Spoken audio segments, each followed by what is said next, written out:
June leg. I will be your shoutcaster for this second game of the afternoon. I am GS Asarai, most aggressive early game jungler.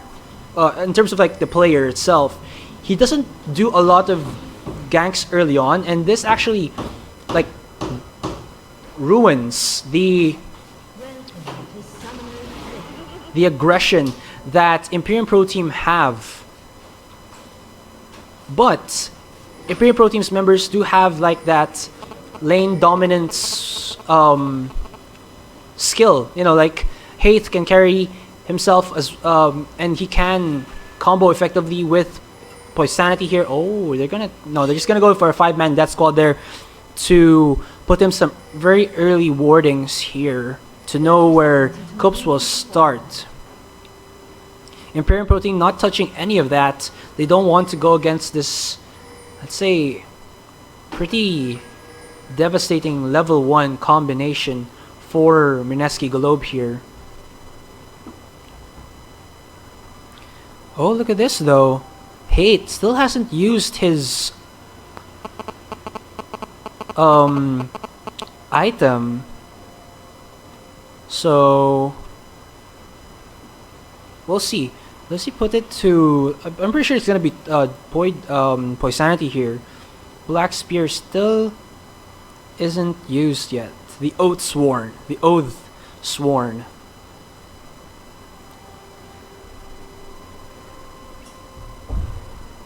Okay, so looking into it, it looks like Mineski.Globe want to do a 3-buff start for Colette here. So they're leaving EXO, actually 4 members in the top lane, so that means that there's going to be a lane swap as well.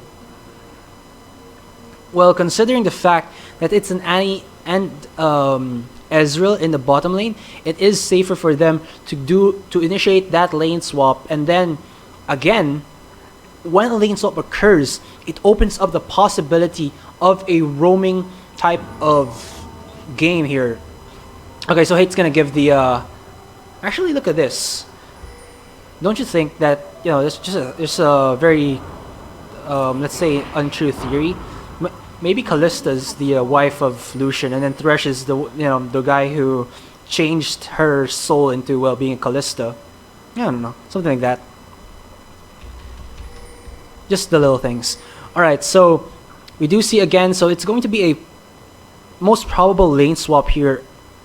And also as well, this game would be, I think, the first time that Imperium Pro Team and Mineski do see each other again since the PGS, and Imperium Pro Team do have a 2-0 against Mineski, and Mineski here, an immediate first blood for Colette, nicely done by him. Not sure why Rox wanted to put himself there, but look at this.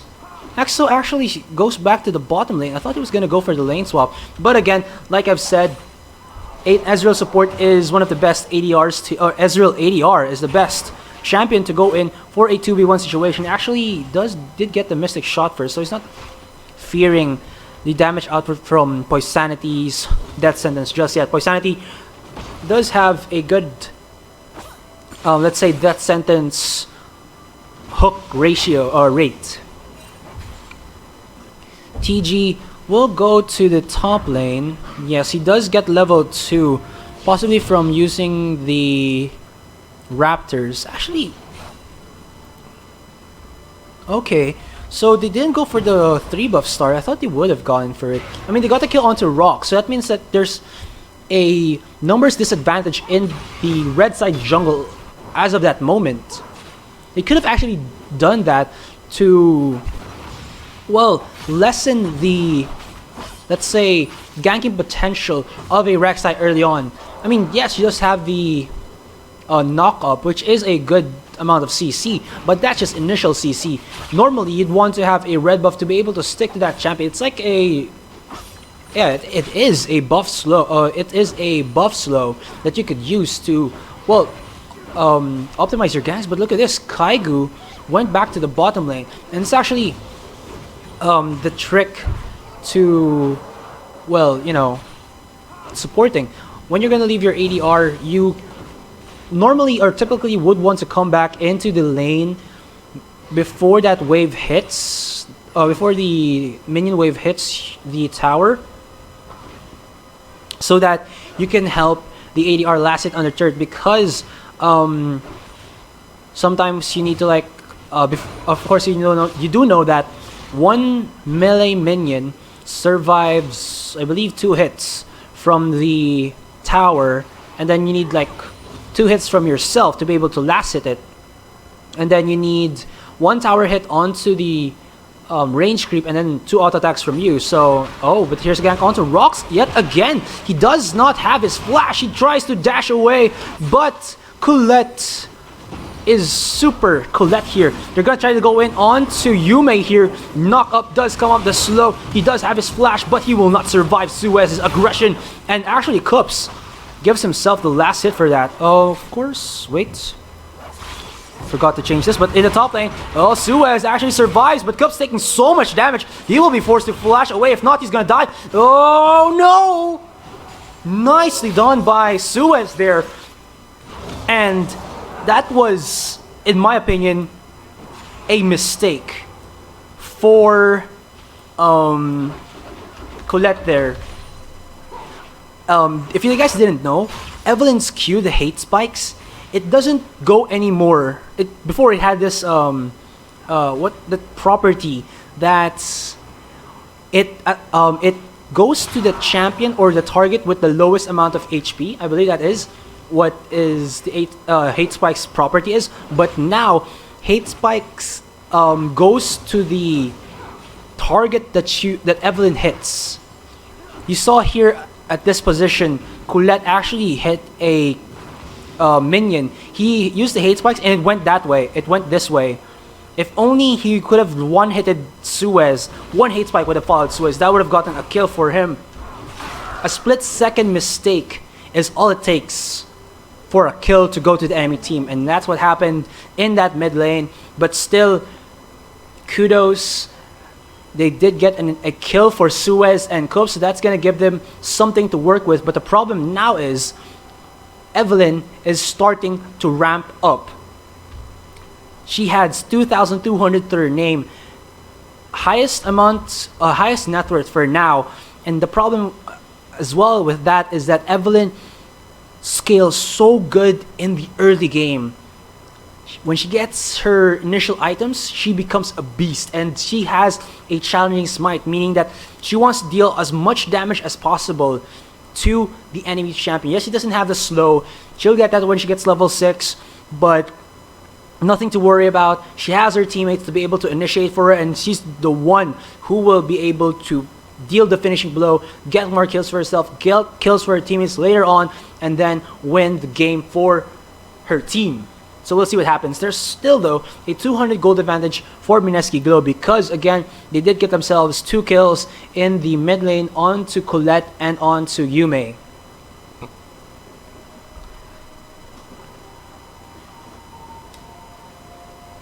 Okay, so a little bit of connection issues here. Actually, look at this itemization. It's coming in from Suez. He went in for the Sorcerer's Shoes, and, well, I can only think of a few reasons to why you'd want the Sorcerer's Shoes. It's an immediate damage spike to you as long as your opponent doesn't get magic resist. It does give you movement speed boost, more movement speed I mean, that actually helps the Katarina, you know, close the distance between her and her target.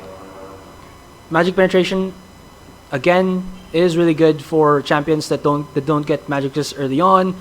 What else? That's I think about it. And if you compare to what she's gonna build, I believe that's going to be a Haunting Guys. There we go. So I think you should. He thought, like, looking into it, do you want to get an Amplifying Tome and a Ruby Crystal, which actually be like a hybrid type of offensive defensive item? You know, you have the HP from the Ruby Crystal, you have the damage from the Amplifying Tome, and a cheaper recipe cost or components cost when you try to upgrade to Haunting Guys.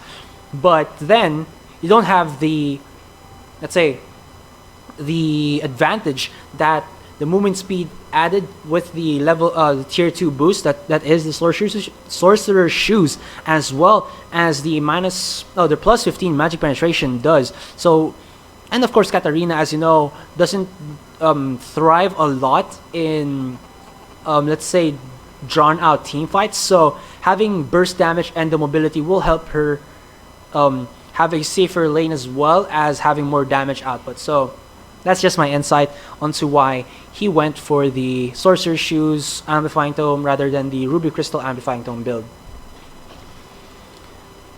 Colette, though, very scary already. Has 2 long swords, 1 skirmisher saber. So that's something to really be scared about. The Warrior's Enchantment will follow next in about a few hundred gold here. Can't remember how much it costs. Still, yeah, and actually the reason also why you'd want to go in for a Warrior's Enchantment other than the Magus is, well, Warrior's Enchantment is more of a sustained damage output, and the build to follow it as well does make you a little bit tanky in my opinion, because you're going for the Warrior's Enchantment and then into a Iceborne Gauntlets, for as well as if you're gonna go in for a Magus, I think you'd go in for like a Lich Bane, which is not like the best way to deal with. Or if you could go in for the Magus first and then Frostborn Gauntlets, but in my opinion, it's still better to go in for the Warrior's Enchantment. It's just my preference. But also there was a third option, which Kairu has been talking about quite a lot, and that is the Cinder Hulk build for the Evelynn. And he always has said that when you want to go in for the Evelynn, you're going in for her ability to ward the enemy jungle without being caught off by the enemy jungle's wards. In, if you could see the minimap right here, this area right here, this area right here, just the entrances to the jungle of the enemy team is almost always warded, so they do know where you're gonna go in for a invade. But that is why you go for the Evelynn. Also, her initiations come in as she's as well as she is invisible. Bleh. So you can't expect her coming in from behind, from your front. So that's something that you have to worry about against an Evelynn jungle who does build tanky. But also, when she does build in for more of a damage heavy build, she can assassinate you really quickly. So guys, we're just gonna take a short break. We'll be right back to you when the game does unpause or resume. So, see you guys. TNC is the biggest. Alright, and we're back, guys. Sorry for the delay. You know how it is. Philippine internet is not the best. I mean, come on. I mean, I'm pretty sure like when you pay 999 pesos in the other countries, it's like around 15 to 20 Mbps. Jeez, that's just how let's say karipot some of the internet companies are. But still, we do love to play. That's how we gamers are. Pinaghihirapan natin kahit man di kailangan maghirap. Humuhugot na naman ako. Sorry about that, guys. Just kidding. Okay, so we do see a 200 goal advantage for Mineski.Globe here. But right now, looking into the advantage itself, to activating mathematical skills, it's going into the top lane to the jungle. But for the bottom lane, actually still going in for Mineski here. Hey, taking a lot of damage here. They don't know that Colette is here though, but I think they have a feeling right now. EXO taking a good chunk of damage. Oh no, hey! No, he does use a heal, but Colette with the assassination capabilities just activate. He gets level 6, he gets his ultimate. That gives him enough of... Oh, Suez here. Can he get the triple? Oh, he's trying to. He flashes over the... or rather, Asen shifts off the wall, and Suez is hungry for some blood. And will his sorcerer shoes help him? Yes, it does. That is a triple kill for Suez. What a nice respawn coming in from Rock's Suez.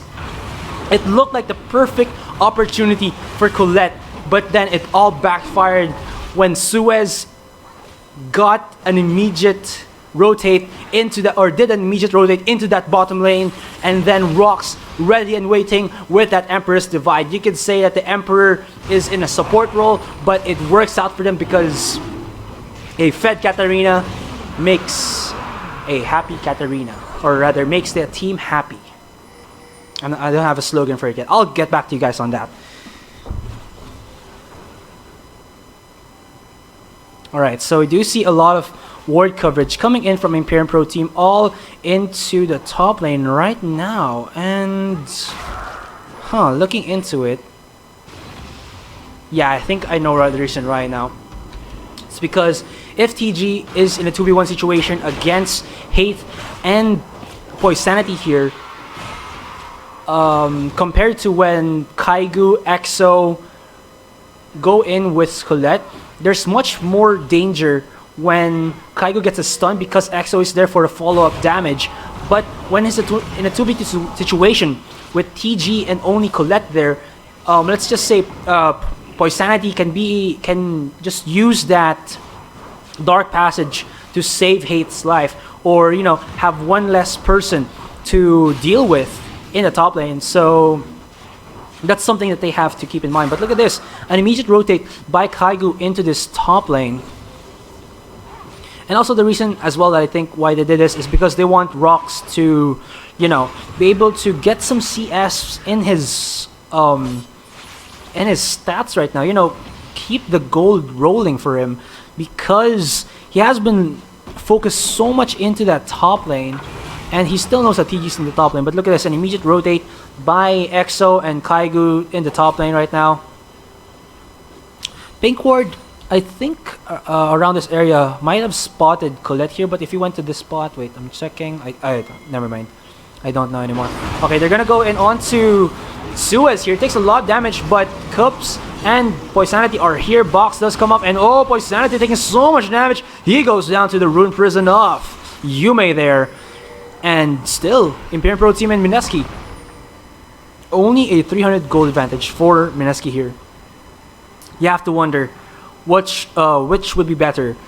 Colette having all of the kills, and then some of his teammates are farming really well, or is it the kills going in onto Suez and then his teammates farming really well as well? So we'll see which is the better option for them. Suez taking a good chunk of damage, but that Negatron cloak does help him tank it pretty well. Nice Tri-Brush ward here by Mineski to stop anyone from coming in from the Tri-Brush to get a gank. Oh, Colette here gets spotted. He's gonna get sandwiched here. Does he have his flash? No, it does not. Nice play there from Poisanity, and Suez gets himself the 5th kill, 501. And he is now standing on 4,500 gold.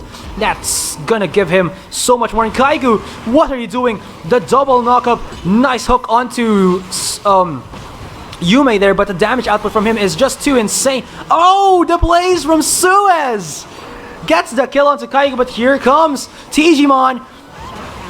There you go. That's something that a Digimaster would be happy about. Nice knock-up by Poisanity. Now it's Hate's turn to try and do something about it. He's taking so much damage. Will he get the kill onto Digimon here? No, he does not. He's trying to go ham on him. One more auto attack. He does get the kill, but he does not get the kill onto EXO there. Was it worth it? Looking into it, there is a 300 gold advantage for EXO against Hate here.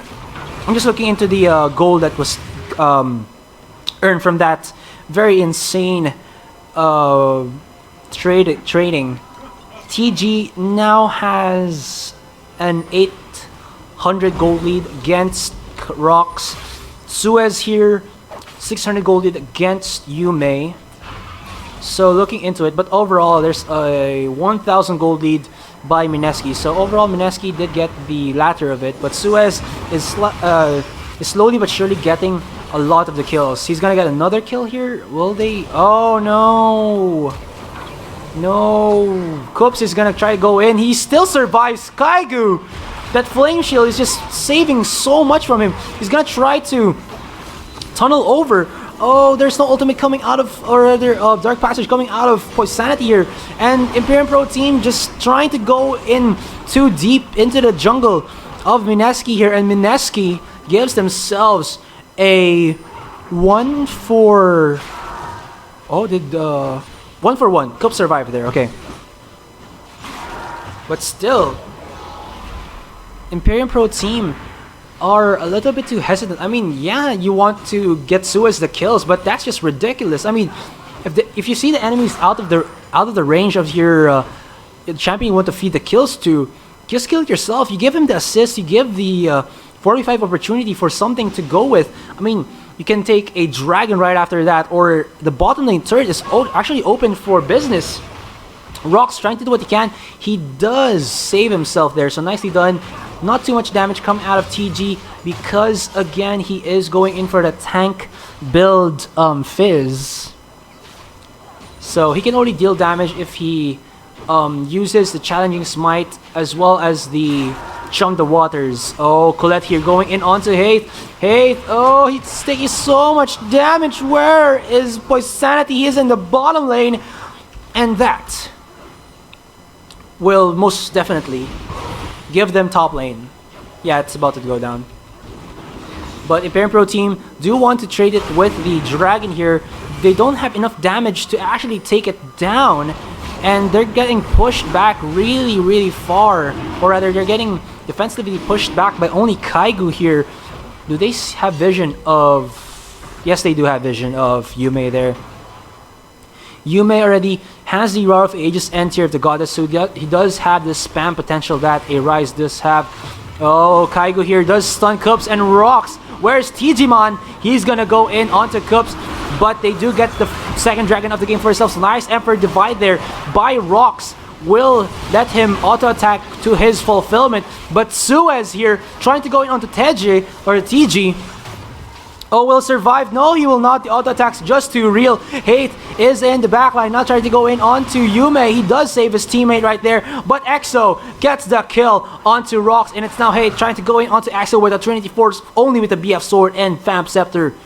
And that was a messy clash yet again, but Mineski.Globe do come on top in terms of the kills, the goal advantage, but Imperium Pro Team do get themselves the second dragon of the game.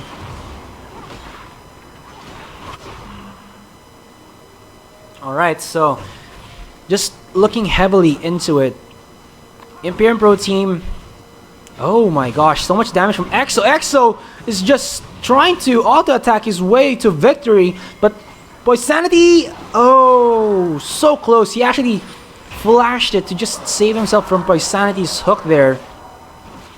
So nicely done there by Poisanity to force EXO to flash away. But still, there is a 3,000 gold advantage for Mineski here.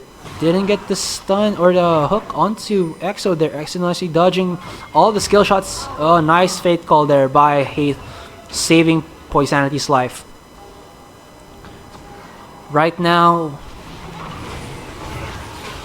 we're not seeing too much of like the Imperium Pro Team, let's say, flare that they started off into the summer split as well in the PGS here in the TNC eSports. But the problem is why that is happening is because they want Rocks to be that, let's say, semi or that pseudo tank in the top lane, or at least have an advantage against TG, and then be able to use that Emperor's Divide offensively rather than defensively. But look at this, Koops actually trying to go in onto EXO here, or they're gonna go into Kaigu. They get the hook onto him. He's gonna go down, but will Poijade go down as well? Yes, he does.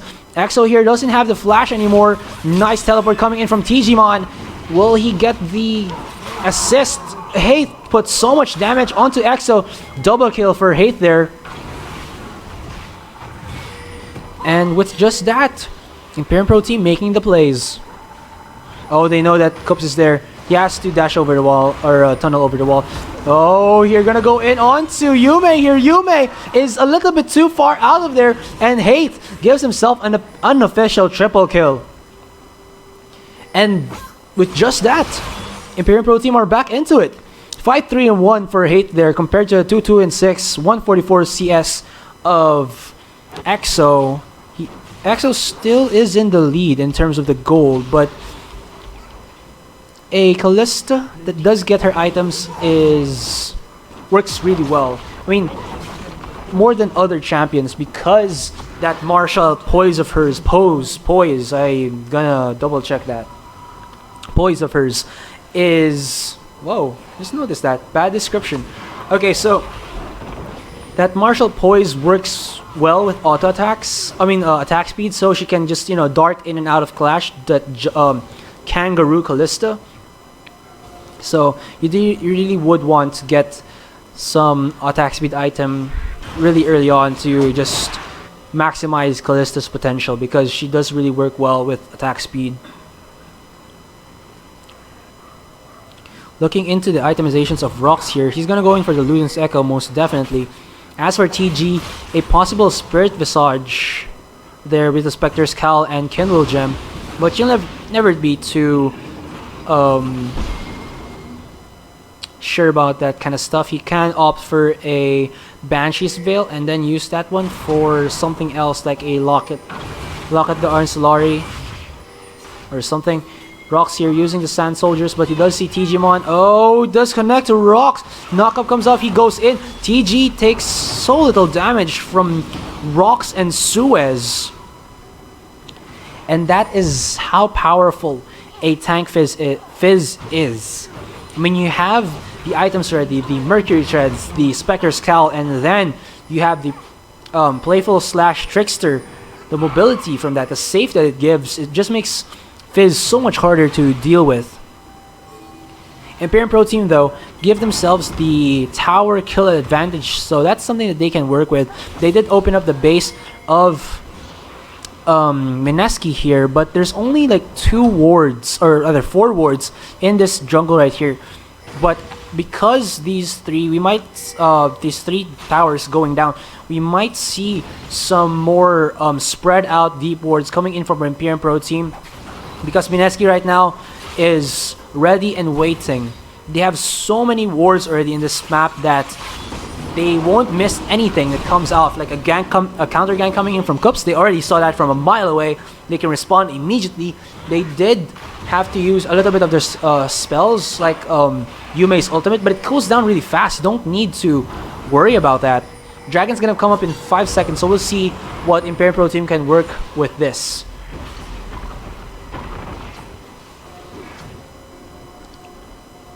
There is a 700 gold advantage for Mineski here, so it's still a pretty close game. This match will decide who does take the momentum of the game into their own hands. Nice hook onto Kaigo. Will they follow through? Yes, they do. They're gonna burst him down, but not until he stuns Hate there. So much damage coming in from Suez. He gets himself so much damage out, but onto the enemy teams. But Yume here is just hammering down onto the members of Imperium Pro Team, but Hate with the Ren stacks just deals so much damage. Only TG alive for his team, and that is a 3-4-4 exchange in favor of Imperium Pro Team. But look at this. TG still doesn't have his Smite, and Rend does beat Smite when Kalista does get enough stacks. We're just gonna check the stacks of that dragon, all to 20. I believe that's a 5th ranked Rend already, so around the 30 mark it can last hit already. Come on. Oh, that's you could have killed it for like 1,000 plus already.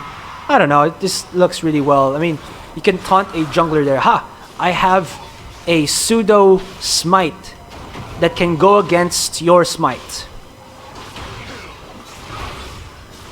Alright, so there is only a 100 gold advantage, but the power, or rather the momentum of the game itself, they did get themselves a 3rd dragon of the game. So they have the damage boost with the 1st dragon, the pushing power with the 2nd dragon, and now the much needed movement speed boost from the 3rd dragon which actually helps Imperium Pro Team's composition because it relies so much onto positioning rather than Mineski's initiation type of composition. But Kaigo here will get caught out, and Haith is just too strong. Oh, actually gets the damage or the kill to Koops, but they're not going in onto Yume. Nice play, nice knock up.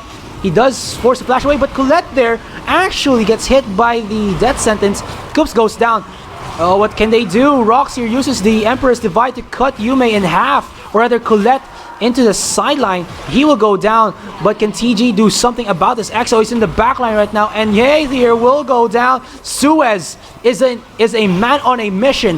Luden's Echo, Shunpo pops, and he's gonna go back in for some more of that tasty action. Yume here is slowed. Spin comes out of Suez, no ultimate just yet, and the pokes from that Sun Soldier gives Imperium Pro Team a much needed advantage. What a clash there from Imperium Pro Team. It looked like Mineski would have gotten away with killing Haith there, but the immediate respawn from Suez, who is just a monster right now. 10, 3, and 10 compared to Yume's 6, 5, and 7. 10,700 gold to 9,200. He has the Abyssal Scepter. He has the Haunting Guys, a Luden's Echo, a Sorcerer's Shoes. The only magic penetration item he's missing is the Void Staff. He has a buttload of AP damage, just so much. And then the Luden's Echo amplifies it with the purple raindrop. I'll just call it like that. Yes, they did get the kill onto Koops, but Koops was only collateral damage. They're like secret agents. They said he is collateral damage, but the mission is a success. Suez here taking so much damage, but oh, EXO with the fail flash and the fail essence shift still gets away. Really fast there. That Trinity Force not only an offensive item, but a defensive item as well. But oh, Koops here. No. Blade the Ring King does save him. Oh, Poisanity wants some blood. Does Essence Shift away, but okay.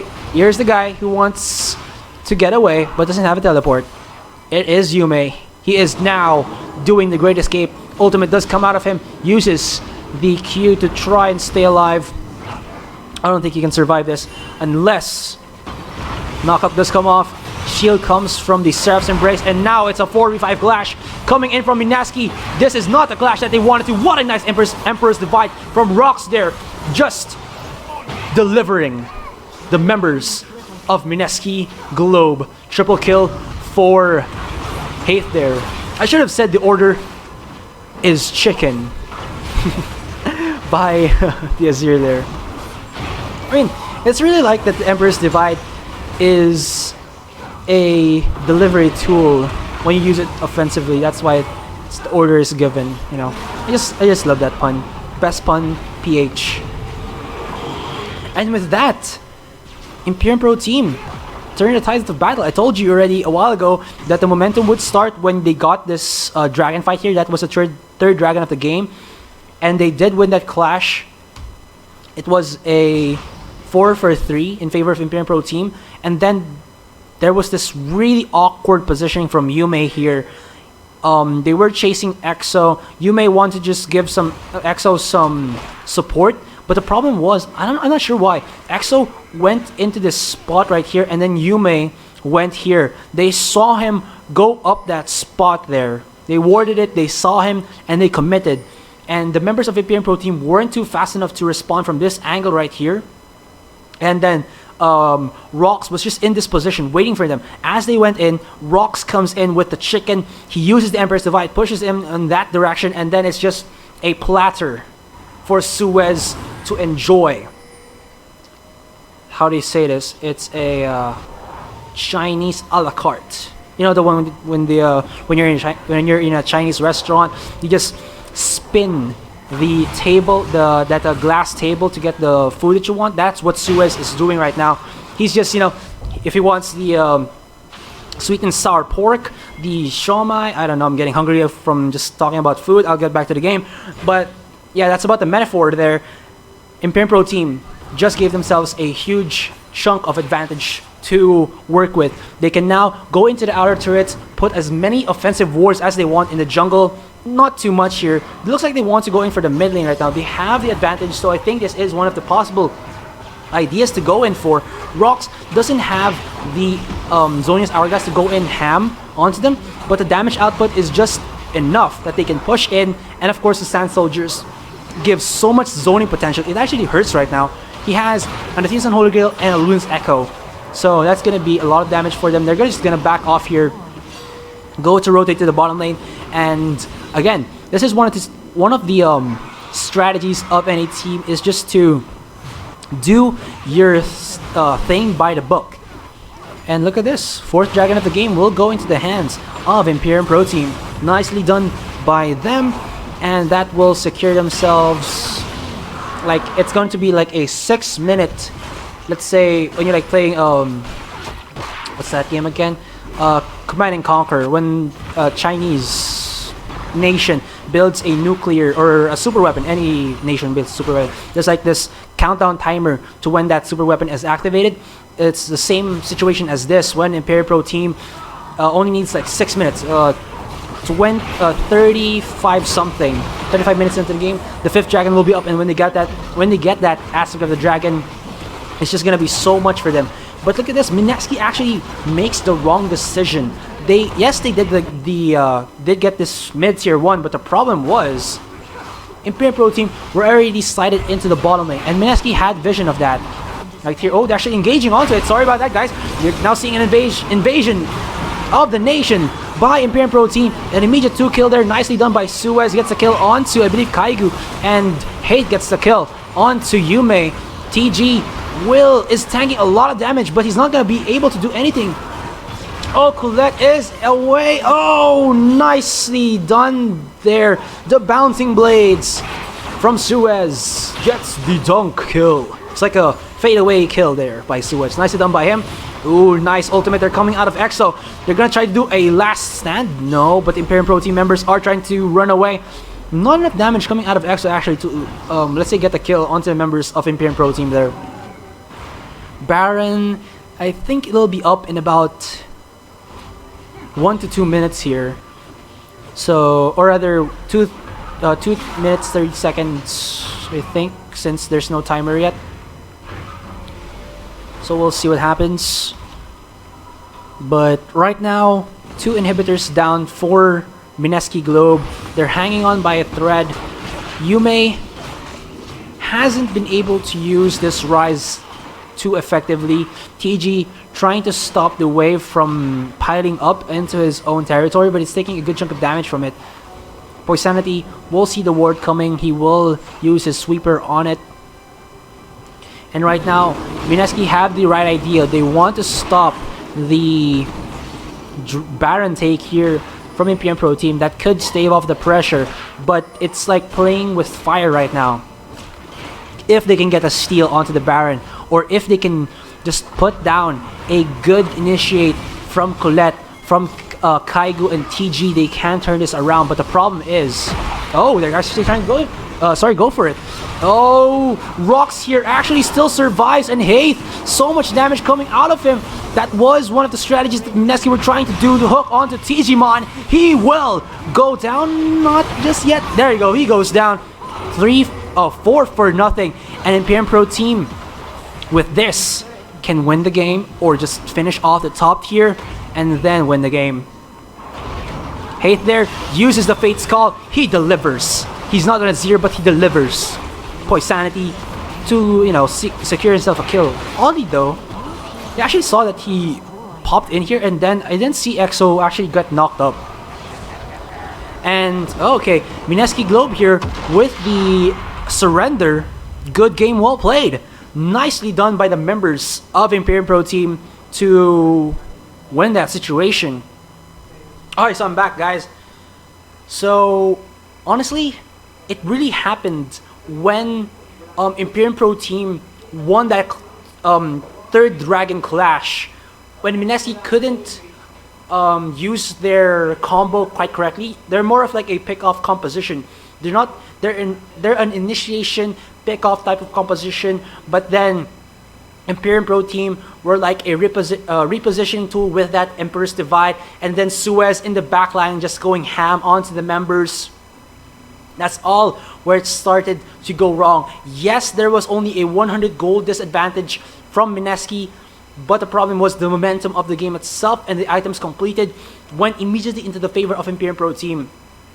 So that was a congratulations to Imperium Pro Team for winning that game, and kudos to Mineski.Globe for showing some really thought out strategies here. This is actually my first time seeing an Evelyn be effective in a game throughout, but the problem was, like I've said again, she doesn't scale well into the late game. So that's about that, guys. I'll be back to you on the third game. Hopefully we'll see something. Okay, semifinals, I mean. And hopefully we'll get to see something a bit more or even more exciting. So this has been a match between Mineski.Globe and Imperium Pro Team in the TNC Esports Cup 2015 League of Legends Division June leg. I'm GS Asarai with an I, and I'll be right back.